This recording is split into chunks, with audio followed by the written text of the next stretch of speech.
შრომის ბაზრით უნდა დავიწყოთ დღეს ეკონომიკის ბლოკი.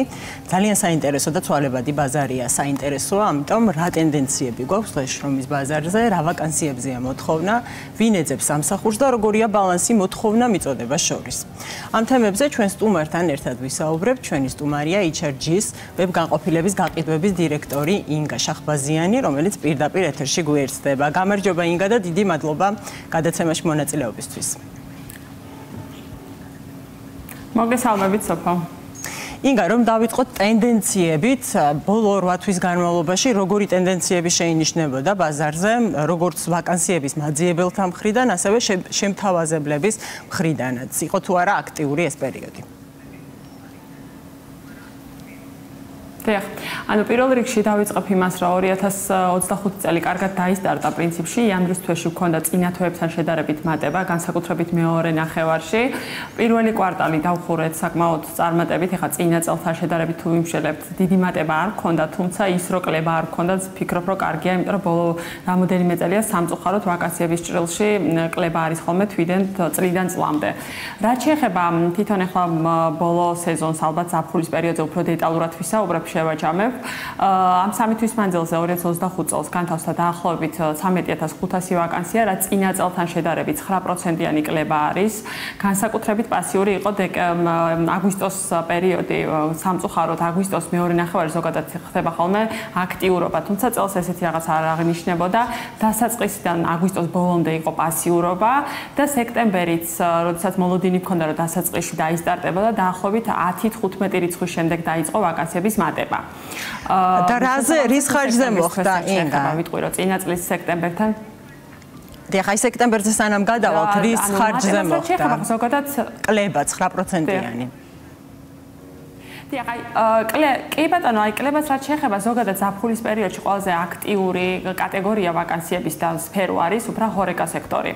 და შესაბამისად ჰორეკა სექტორი ძალიან აქტიურობს ხოლმე მთელი ზაფხულის მანძილზე. წლევანდელი აქტიურობა ჰორეკა სექტორის იყო გაპასიურებული განსაკუთრებით ივლისის თვიდან. შესაბამისად ამ პასიურობა მოგვცა ჯამში ვაკანსიების კლებამ. აქვე ვიტყვი რომ თვითონ რიტეილ სფერო და ყველა დანარჩენი აქტიური სფერო, როგორც ანთავსებდა ვაკანსიებს საშუალო და პოზიციებზე ისე გააგრძელა. გულისხმობ აქ პირობითად თქვა რიტეილ სფეროში მოლარე კონსულტანტები იქნება ეს თუ საწყობის თანამშრომლები, დისტრიბუტორები და ასე შემდეგ. ეს პოზიციები პრინციპში უცვლელად დარჩა. ამ კუთხით რაოდენობრივად არ შემცირებულა. რაოდენობრივი შემცირება იყო ჰორეკა სექტორის ვაკანსიების და იყო მაღალი პოზიციების, რაც პრინციპში ბოლო წლების მანძილზე განსაკუთრებით მეორე წელია, რაც საკმაოდ გაპასიურებულია და თითქმის აღარ თავსდება ტოპ მენეჯმენტის ვაკანსიები, რაც წინა წლებში მეტნაკლებად იყო ხოლმე დაახლოებით 3%-ზე იყო საუბარი, თუმცა დღეს 3%-იც არ თავსდება. რაც შეეხება სექტემბერს, თქვენ აღნიშნეთ, რომ სექტემბერში შედარებით გამოცოცხლება დაიწყო დასაქმების ბაზარმა და რა მიმართულებით? იგივე ტრადიციულ მიმართულებებში თუ მაინც ტენდენციებში ცოტა უკვე ცვლილებები გვაქვს და სხვა პროფესიებმა წამოიწია წინა პლანზე? სექტემბრის დაახლოებით 15 რიცხვიდან დაიწყო აქტიურობა, ალბათ სკოლის დაწყებამაც იმოქმედა, პრინციპში დედაქალაქშიც დაბრუნდა ბევრი მოსახლეობა, შესაბამისად ვაკანსიების რაოდენობა გაიზარდა. ჯამში სექტემბრის თვე დასრულდა დაახლოებით 4900 ვაკანსიით შემოიფარგლებოდა, თუმცა წინა წლის მაჩვენებელთან შედარებით მაინც 6%-იანი კლება ჰქონდა. თვითონ ეხლა რაც შეეხება თვითონ სფეროებს, ეხლა პირველ ადგილზე ისევ გაყიდვების მიმართულება არის და 24% წარმოადგენს, მეორე ადგილზე არის ჰორეკა სექტორი, რომელიც არის 16%. აქვე ვიტყვი რომ წამოიწია ლოჯისტიკა, ტრანსპორტირების მიმართულება, იმიტომ რომ ეს კატეგორია არ იყო ესეთი აქტიური, მაქსიმუმ 6% იყო ხოლმე და დღეს უკვე 10%-ია, რაც ვფიქრობ რომ საკმაოდ გაზრდილია ეს ციფრი.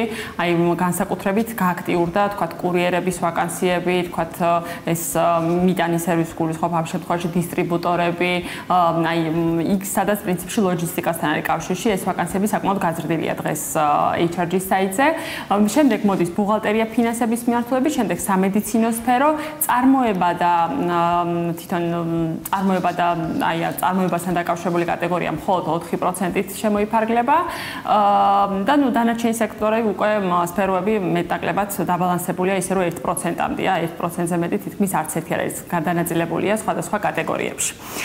ცვლილება რაც წინა პერიოდში არ იყო, ეს არის მხოლოდ ის, რომ გამოიკვეთა ლოჯისტიკის კატეგორია. სხვა უცვლელია ისევ პირველ ადგილზეა გაყიდვები.